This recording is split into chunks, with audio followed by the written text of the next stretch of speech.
Well, the first thing you want to teach anybody, a child, a kid, anybody, is that you'll never earn your way to freedom. You just don't. You look around and you see, Kurt Schilling, if you remember from Boston Red Sox, made $100 million a year. He's broke, bankrupt. I asked Warren Buffett, I said, what made you the wealthiest man in the world? And he smiled and he said 3 things. He said, living in America, great opportunities, having good genes, so I lived a long time, and he said, the last thing is compounded interest. And we all know about compound interest, but I give the example in the book of this guy, Theodore Johnson, worked for UPS, never made more than $14,000 in income in his entire life in a year. And in old age, he was worth $70 million. And how did he do it? All he did was he took a percentage of his income. His percentage was 20%. Now, his family said, we can't save any money. But he met a friend who said, if you pretend there's a tax, and the tax just took the money away from you, and you never see it, the money just comes out of your account and goes in an investment account, you'll be financially free. So he was disciplined. He didn't look at it. It happened. $70 million by compounding. So people's mistake is, and kids don't know this, adults don't know this, that you won't earn your way there, but you can compound your way there. What I want to do is say, where do you put that money? That's the trick, right? That's the secret. Well, the first trick is actually doing. Almost nobody does. Right. The second trick is you really have to understand where you're going to get hurt, because the fees. The fees are just destroy people. You have a whole chapter about the fees. I was like, this is incredible. Isn't it wild? It's nuts. Like, you lose so much money just on the fees. Well, just so people have an understanding, 96% of all mutual funds never match the market. I mean, they never beat the market. So I was just on a morning show this morning, and Michael Bloomberg's, one of his guys, and some of his money. So this is the only industry I know of where people think they can be a doctor. They think they can be a financial planner. And I said to him, well, look, the statistics, Warren Buffett taught me this. He said, Ray Dalio told me this. David Swenson, who took Yale from $1 billion to $24 billion in 2 decades. These are people telling me this. Right. Nobody beats the market except a couple of unicorns that nobody has access to. And I said, I didn't say you're not one of them, but I said, here's the truth. 96% of mutual funds don't match the market. That means 4% succeed. Now, what are your chances of picking the right mutual fund? People don't know what they're doing. They put their money in a 401k. They pick a mutual fund not knowing what it is. If you play blackjack, and you and I play, and you get 2 face cards, and your inner idiot says, hit me. I want to get 1 chance in a million when you get ace. You have an 8% chance of winning. If you try to get a mutual fund, you got the 4% chance of winning. So what I show people is not only do you not get the result, thinking logically, if I hire someone else to do it, they'll do better than me. But in addition, you pay around 2,000% more than it's worth, meaning you get the same exact product, the same stocks. If you own the index, right? You own a piece of all of America's best companies, say the Vanguard 500 index, 500 top companies. That costs 0.17%, like less than 0.2% versus the average mutual fund is 3.17. So compounded over time. But first, just hear that. So you're just like, the average car sold in America is a Honda Civic. It's $20,000. You can get the Honda Civic for $20,000, or you can pay $350,000. That's the difference between 0.17 and 317. But if you look at it over a period of how old are you? 31. 31, okay. So let's assume you and a couple buddies at 35 managed to put aside $100,000, and you manage not to add any more money, but to grow it at 7% in spite of ups and downs in the market. And you're 65. How much money do you have? Well, if you paid 1% in fees, over those 30 years, your $100,000 became $574,000. Not bad for never adding another dime. Right. If you had 3% in fees, had the same growth, but 3% in fees, you now have $324,000. Almost half as much. $250,000, 77% less money. And you had the same return. It was just the fees. So the world, most people ask them, what are your fees? They have no clue. Right. So I've created a site where people can go, they can type it in, you find exactly what your fees are and what you should be paying. And it's highway robbery. Where in the world would you pay $2,000% more for the same exact product? You can only do it because the financial industry makes things so opaque, so convoluted, and people feel overwhelmed. And hard to understand. Very hard to understand. That's why I try to come in here and go, look, time to become the chess player, not the chess piece. Let me teach you so you understand what's going on. It's not that complex. They use all these big words, but when you know what's going on, you don't get screwed, and more importantly, you take advantage of the system instead of letting the system take advantage of you. Yeah, I like that. Now, you've coached some of the world's greatest athletes, former presidents, biggest CEOs. Who coaches you? I've had a lot of people asking me to ask you this question. Who mentors you? Who coaches you today? I have always looked for people that were playing the game at a different level than I am and or knew the road ahead. I always tell people anticipation is power. If you ever play a video game against a child, it's pretty disastrous, right? Maybe not for you. You're maybe a different generation. But for me, it's like, it's not the kid is faster and smarter. If they played this game before, like 8 million times. So they know the first shot's here, the second shot's here, the third shot there, and you're like reacting. So when you're reacting to things, you fail. So my mentors have been people over the year, different people. My earliest mentor was a man named Jim Rohn. He was a personal development speaker, just touched my life. Then I was involved in neurolinguistic programming, NLP, when I was, 21, 22, 23 years old. I became partners with a man named John Grinder, brilliant man, co-founder of that. But in my last couple decades, it's been people like Peter Guber, who owns the LA Dodgers and owns the Golden State Warriors NBA team, and he's just brilliant. He's got 52 Academy Award nominations, so he's a mentor for me. Paul Tudor Jones, I coach, but also I'm coached by him because we get to pitch and catch. And then, I've got some people in my life that, like Steve Wynn is a dear friend of mine, built most of Las Vegas. He's brilliant. And these guys are all 18 years my senior, so they know the road ahead. And I'm able to learn from them in advance and then kind of anticipate things. And that, to me, is incredibly valuable. Yeah, very cool. Now, I want to ask you how you personally handle a breakdown. Because I've been to your workshop, and incredible experience. Thank you. And you teach people how to overcome their fears and how to handle breakdowns. But how do you personally deal with it? And do you even have any breakdowns? Yeah, they sent me a list of questions you had just to kind of give me, that was one of the questions. And I was like, it's interesting. It's breakdowns, it's certainly not something I experience. It's not because I'm so talented or so brilliant or so fearless. It's just, you're like an athlete. You're an athlete. Yeah. You're in shape. Yeah. Right? You're not going to have a reaction in your body like somebody who doesn't take care of themselves. Right. So, I don't believe in emotional intelligence. I think it's useful, but I'm more interested in emotional fitness, because intelligence is a capability. Fitness is a state of readiness. Interesting. If you are fit, you can take that demand right now and you can deal with it. You can deal with that physical stress, that emotional stress. Same thing's true with psychological fitness, emotional fitness, right? So I'm pretty fit, and part of that is not because I'm so smart. Part of it is I've taught this for decades. I remember I had a woman who came to one of my seminars in early 80s probably, and she would run in this room, 10,000 people. I think it was, she went a couple of 10,000 person events, and she would get in this front row and fight her way through there.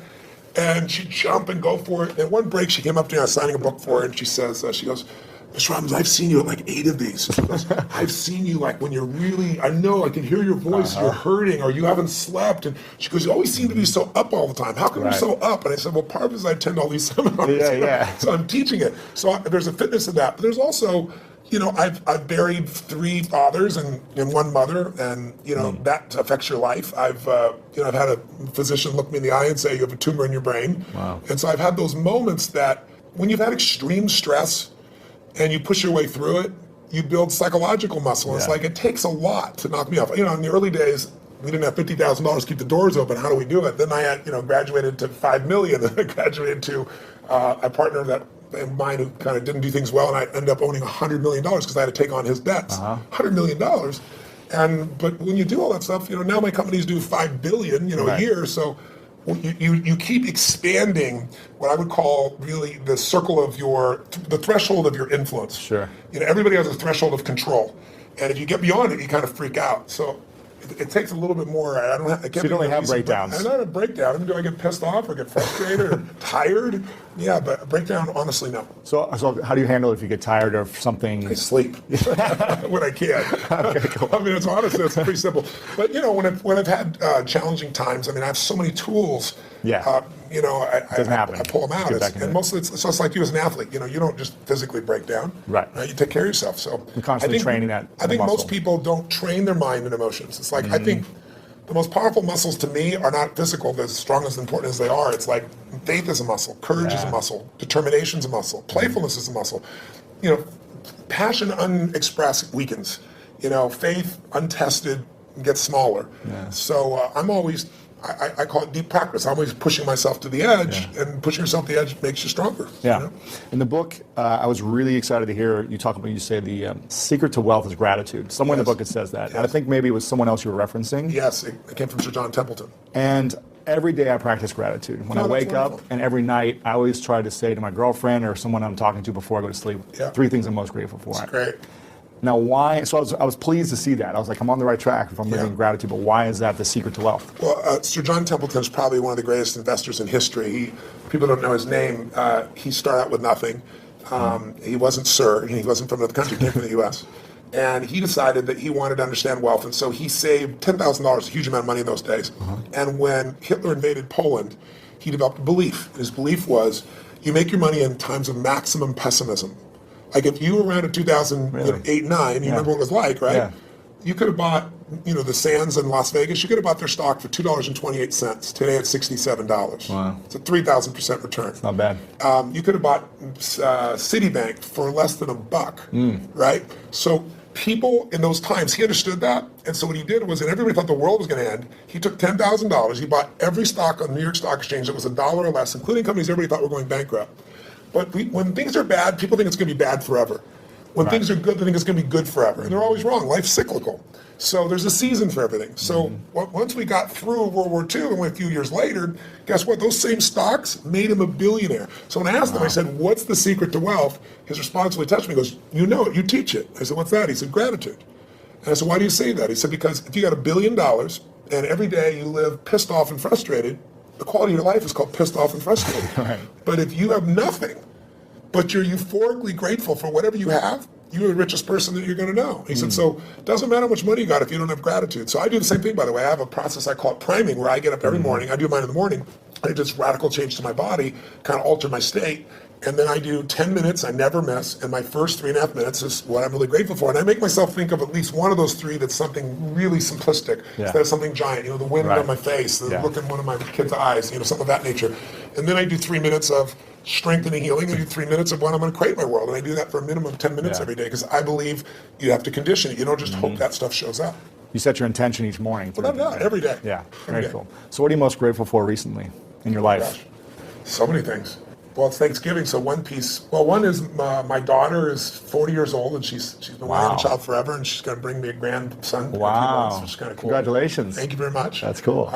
But also, it's Thanksgiving, so for me, it's a very emotional time, because my family was fed when I was 11. We had no food at Thanksgiving, and it touched me so deeply, and I decided I was going to give back. So when I was 17, I fed 2 families, and then 4, and then 8, and then I didn't tell me I was doing it, and then I got my friends to do it, and my companies grew, and I've fed 42 million people now over 37 years. And but you have a challenge for this, right? Well, this one, what I did is I decided, I'm writing this book, and in the middle of writing it, last summer, most people didn't even notice, Congress cut food stamps. They don't call it food stamps anymore, but I lived on them, so I know what they are, food stamps, with my family. Family lived on them. But they cut it by 8.7 billion, which means you eliminate 2 million people from the rolls overnight, and they still need to eat. Wow. So I support all these nonprofit organizations, and Feeding America is the largest in the country. And so I thought, I want to call attention to this. So if I donated all the profits of this book in advance, how many people could I feed? Because I normally feed 2 million through my foundation, and I match it. So I feed 4 million a year. And they said you could feed 10 million people. I was like, wow. I mean, and then as the years gone by, I've gotten more and more inspired. And so now I'm going to feed 50 million people personally, and not just from the book. I'm writing a larger check on top of it. But also, I'm working with Feeding America to get matching funds to feed 100 million people. Incredible. So to go from my family not being able to eat to feeding 100 million people is a pretty amazing sense of gratitude and a sense of grace. And I've done my part, but there's been grace in that as well. It's amazing. It's incredible what you're doing, and very inspiring. So thank you for doing that. So anybody who gets the book, you're feeding I'm not getting any profits for you. But it'll also feed on average 50 families every book. 100% is being done. 100%. Not only 100%, more than that. Yes. That's amazing. Yeah. Now, I think I also read in the book, I don't know if you said this or someone else said this, but the key to living is giving. Yes. Now, I think I might have heard you say this actually back when I first saw you when I was 16 at an event. And I remember thinking, I don't have anything to give. I don't have any money. How am I supposed to invest my money? 10, 20% every month. And then how can I give on top of that?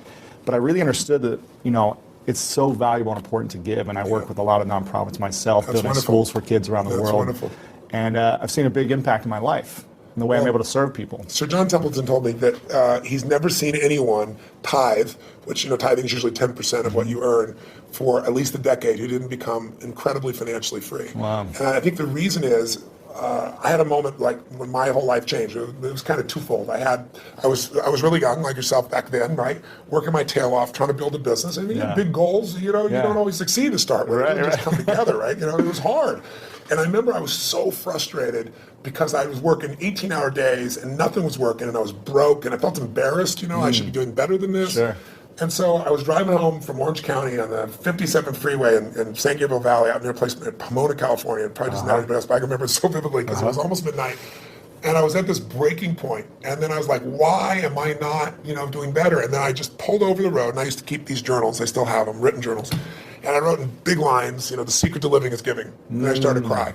And I realized I am so focused on what am I not getting. Receiving. I'm not focusing on what I'm giving. Yeah. So for 6 months, man, it turned me around. But then, something else to get in your body. It was in my head, it was in my heart, but it had to get in there to stay. And I started getting through some really tough times, and I lost everything financially. And I was mad at everybody because, like, I'd loaned a friend $1,000, and I'd been doing well, and he didn't even return my phone call. Oh. And what changed me was I was down to, I don't know, $22, $23, something like that. I don't know, it was $24. Enough that I knew that I didn't have money for food for the next week, clearly. Right. And I didn't have any prospects. And I was living in Venice in this 400 square foot bachelor apartment, feeling sorry for myself, getting pissed off. And I thought, you know what, I got to eat. So I'm not going to drive my car because I'm not going to spend the gas. I'm not going to pay for parking. Sure. I'm going to go to an all-you-can-eat place and load up for the winter, right? So I can get more, like one meal a day. Right. And so there's a place called Marina del Rey, not far from Venice. And it's a beautiful community, and it's right on the water. And there's a place called El Chorito. It's still there. It's a little restaurant. It had taco bar and all that kind of stuff. So I walked there for the 3 miles, and I go, okay, I'm going to go and load up. And I was all about myself and getting through this. And this woman walked the door, actually a very attractive lady. That's probably why I caught my attention. And I'm waiting to see who her boyfriend is, and there's nobody up there. There's a little guy down here. It was obviously her son. And he's wearing this 3-piece suit, a little vest. He opens the door for her. He pulls out the chair for her. And it was just, he stared into his mother's eyes. I mean, it was just pierced into her eyes. I don't know what it was, but something about him was just so moving. He was such a sweet, caring, loving young man to his mother that moved me. So I paid for my meal. I don't know what was left, $17, $18. Put it back in my pocket, what was left. Walked up to this young man, introduced myself, and I said, hi, I don't remember his name. I think he said his name was Ronnie. And I said, Ronnie, I said, you're a class actor. I saw how you opened the door for your lady. I saw how you held up the chair for your lady. He goes, she's my mom. I said, that's even more classy. Right. And I said, it's so cool that you're taking her out to lunch like this. And he goes, well, I'm not really taking her lunch because I'm just 11 and I don't have a job, Right. I said, yes, you are. And I had no plan. I just reached in my pocket, took all the money I had, changed dollar bills, and threw it right there in front of him. He looked at me like this. He goes, I can't take that. I said, sure you can. He said, well, why? I said, because I'm bigger than you are. And he got this big grin on his face. His eyes got this big. And I just shook his hand. I didn't even look at his mom. And I just walked out the door. But the reason I tell you the story is I had no car. I had no money. I was euphoric. I was like flying home. I was like, I probably looked like an idiot, probably skipping or something. I mean, I was just, and what I felt was, I should have been like, what the hell did you just do? I have no meal. What are we going to eat? Right. I went home that night, I laid out a plan. And the plan was going to take me, 10 days, 2 weeks. So I thought, well, people fast for a week. I could fast for a week, that type of thing. And I have this great mindset about it. And I woke up the next morning, and I get the old regular snail mail shows up.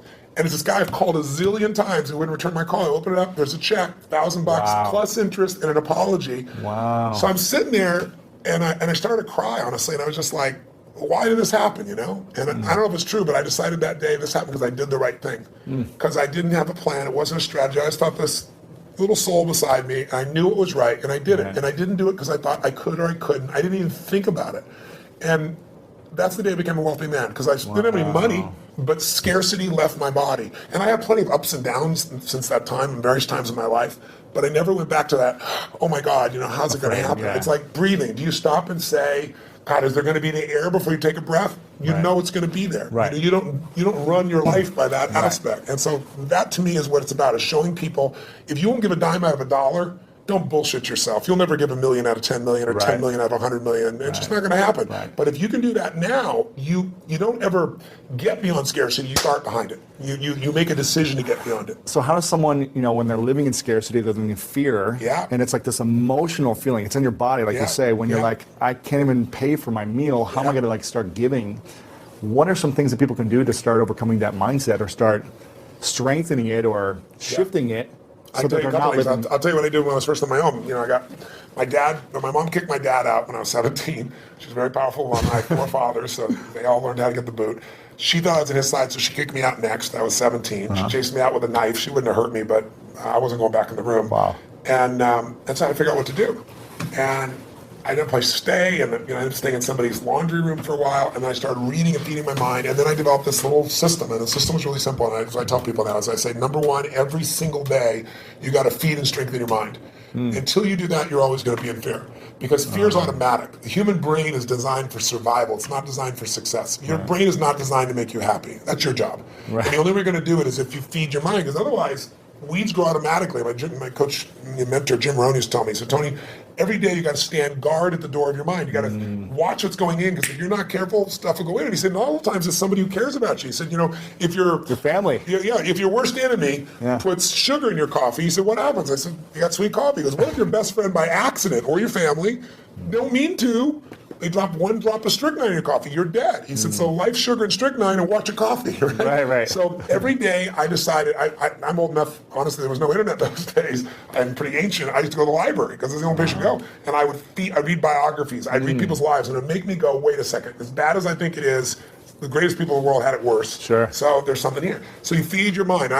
Jim Rohn used to say to me, skip a meal, but don't skip reading. He said, read 30 minutes a day. I don't give a damn what it is. And today, I don't mean internet crap. I mean, read something, a biography, read something that's a strategy, read something that's going to change your life. And the second thing I tell people is feeding your mind's great, but you've got to also strengthen your body. And you do that as an athlete naturally. I learned to do that because fear is physical, right? You know where you feel it. And if you go work out, if you go lift, if you go run, even if you're out of shape, you just go for an intense walk, that experience alone changes your life. Every day of my life, the first thing I do before I do my priming, if I'm at one of my homes, I jump in some hot water for fun, and then I jump in freezing water. And I have, a river, in one of my homes in Sun Valley, and I've got cold plunges everywhere else. So I go in 57-degree water, boom. And what it does is, it's teaching my brain. I tell my brain what to do, and it does it. It doesn't feel like it, doesn't want to do it, and every cell in your body is alive, right? So it doesn't have to be 2 hours worth of something. It can be something you do for 30 seconds, but it's training your body to be strong, because a strong body creates a strong mind, and vice versa. Yeah. The third thing I tell people is find a role model. It seems impossible until you see somebody who's done it. So, Ray Dalio is one of the greatest investors in history. The guy was a caddy, right? His dad was a jazz musician. His mom was a homemaker. He's worth $14 billion. He found someone to mentor him. He found multiple people to model. Right.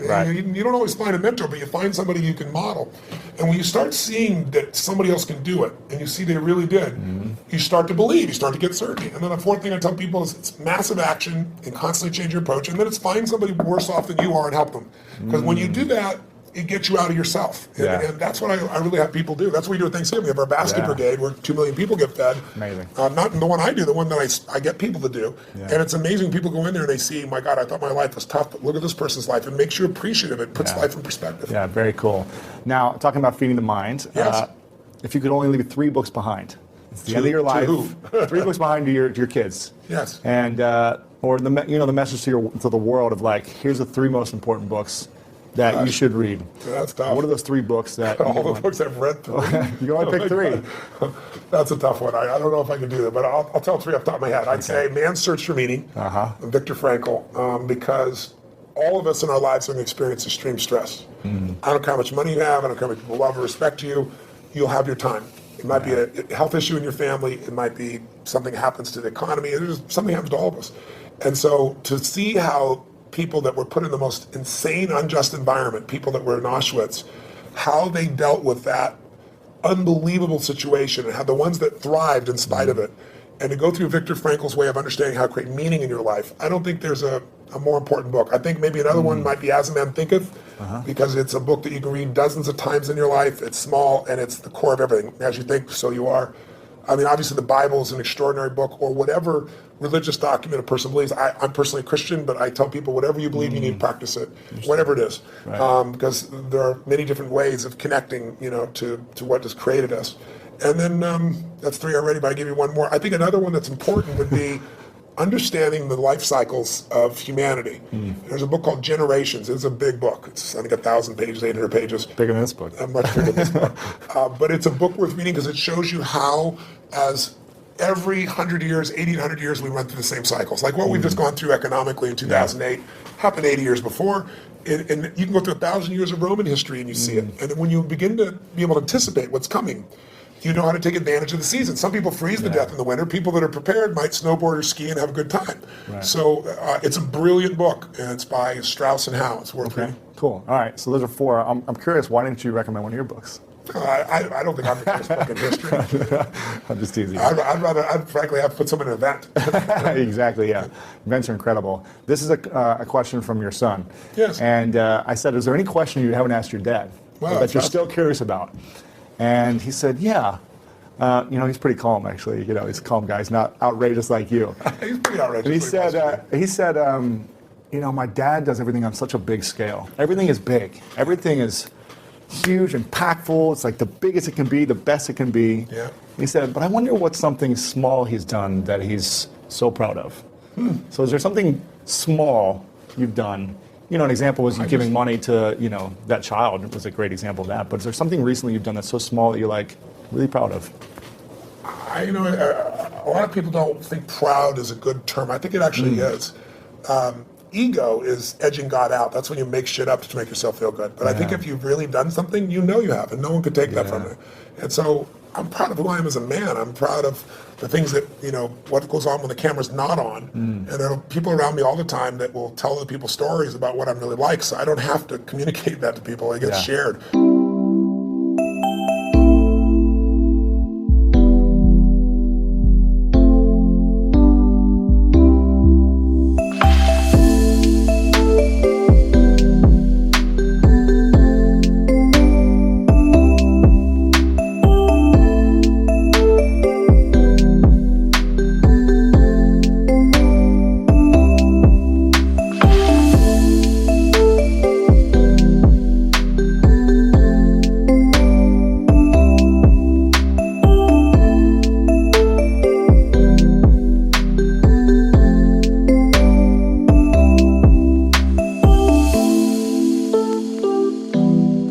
So I don't know. There's so many things in life. I don't measure them as big versus small. Sure. My wife was somebody who would see one person and be thrilled, and I had to see 10,000. I think so. She's balanced it out for me. I feel like life is short, and while you're here, I want to have the most impact that I can. So I go deep and I go wide. Right. But every interaction to me is an important interaction, and sometimes that interaction is just being kind. I know it sounds stupid, but kindness can, to the right place at the right time. Somebody can be suicidal. You don't know, you're being kind and changes their state. Yeah. It's an interesting story of there's a gentleman who wanted to kill Nixon, and he couldn't get access to Nixon. It's a true story. And so he wrote a journal. That's how we know the details of it. And he decided he's going to go after Wallace and going to shoot Wallace. And he actually did do that shooting. And when they read his journal, it was fascinating. He didn't want to kill Nixon because he didn't like him or Wallace. He just wanted to be famous. He wanted to be worth something. And one of the reasons he didn't kill Nixon is he was going after Nixon, and he was this far from the president, and an old woman bumped into him just as he's reaching his pocket to get this gun. And in the middle of this, everything's frenzied. He wants to shoot, become the most famous man, another one of those assassins. And this woman grabbed his hand and said, "I'm so sorry. I'm just so sorry." Really? And he said in his journal afterwards, his hand was on the gun. Wow. And her looking in his eyes with this love in her eyes and this kindness in her eyes, he said, "I couldn't make her witness that," and he put the gun away. Oh, man. That saved Nixon's life. Wow. Right. So we went after Wallace, But that's the power of a moment of kindness. So I think we underestimate. Somebody came and fed my family when I was 11 years old, Obviously, the person must not be alive still because I've told the story these last 20 years, and they haven't reached out to me. Yeah. But, imagine what the impact of that was by that one little act of kindness. Crazy. Yeah, amazing. So you go back to 31. You're 31, you're my age. Yeah. What are the three things you do with your money based on the information in this book? We talk a lot about asset allocation. Yes. The fees, understanding where you're putting your money, and understanding finding a fiduciary, right? Yes. We talk a lot about that, but what would you do if you're making... Knowing what I know today? Yeah, go back, you're 31 years old, what would you be doing? Well, three things you do first. Well, you have a good income, so we're talking about you. Yeah, right? sure. Okay. So you're making 6 to 7 figures. Great, that's wonderful. Yeah. So what I would do in that range is I would take and I would model one of the best masters. If it was me, one of the people, asset allocation, so people are clear, is the one thing that I met with David Swenson. He took $1 billion, turned it into $24 billion in 2 decades, in 20 years. Just mind-boggling. $1 billion a year, right? Just think about that level of doubling. It's just mind-boggling.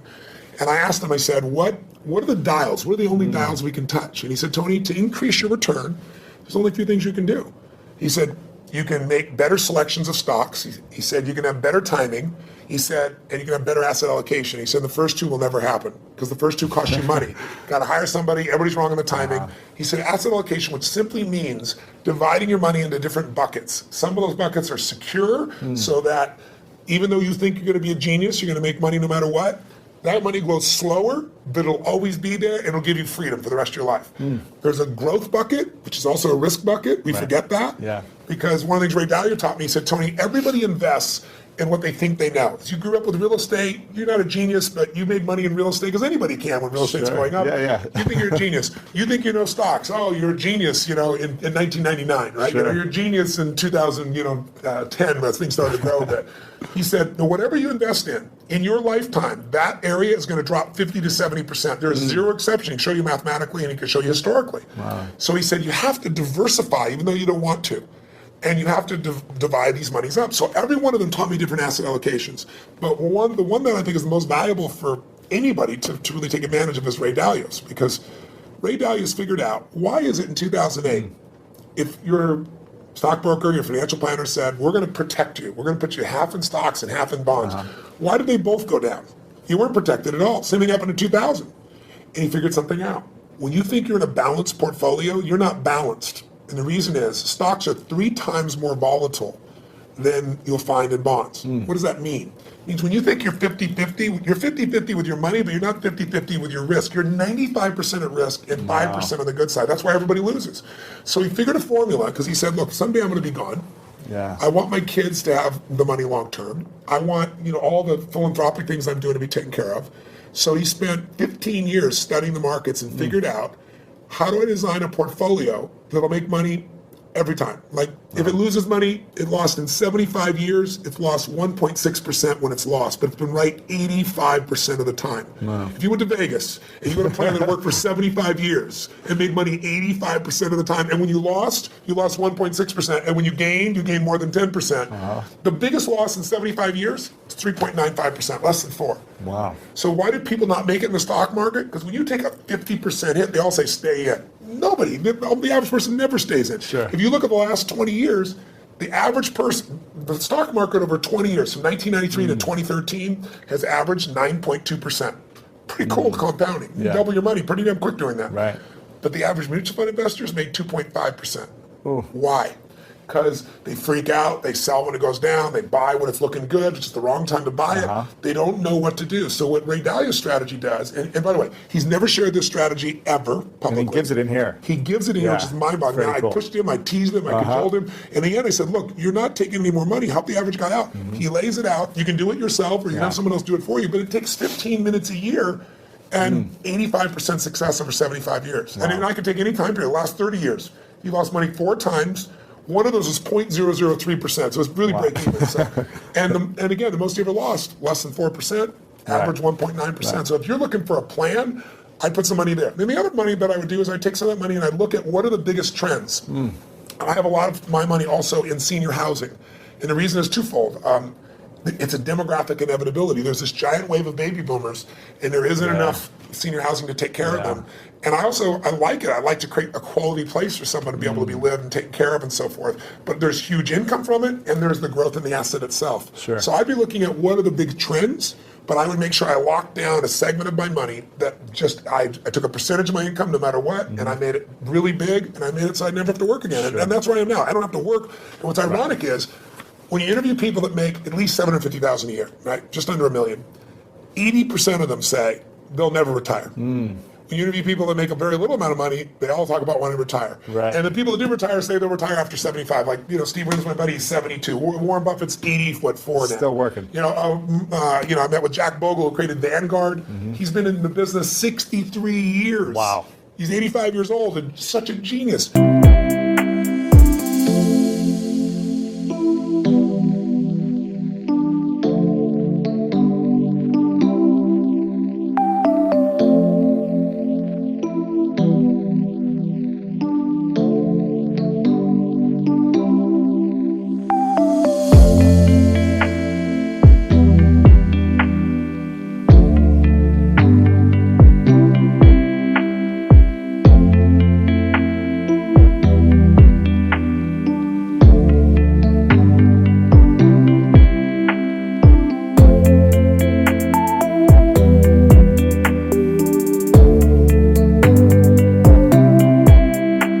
Sitting down there, he spent 4 hours with me, by the way. He Robbins came by for 45 minutes. He wrote in the book here, he goes, Tony Robbins came by for 45 minutes. 4 hours later, I had the most provocative and probing interview of my life, he said. But the guy's still in the game. Because the real goal is not to have to work. If you don't work, you'll go stark raving mad, because we all need to be productive to feel alive. Yeah, interesting. A couple questions left for you. Sure. One of them is, what's your definition of greatness? I don't know. I think everyone has greatness. I don't like that separation. I respect it, because in sports, I think it's really easy to measure. But sports is one aspect of life. I think everyone has the opportunity to be great. To me, being great is being outstanding, to stand out from all the rest. And as you know, in sports, it can be by a few microseconds, right? In the Olympics, it could be a nose hair, and you stand out. If you stand out, you show other people what's possible. Not everybody likes that. Some people get angry and think you're showing them up. Other people get inspired.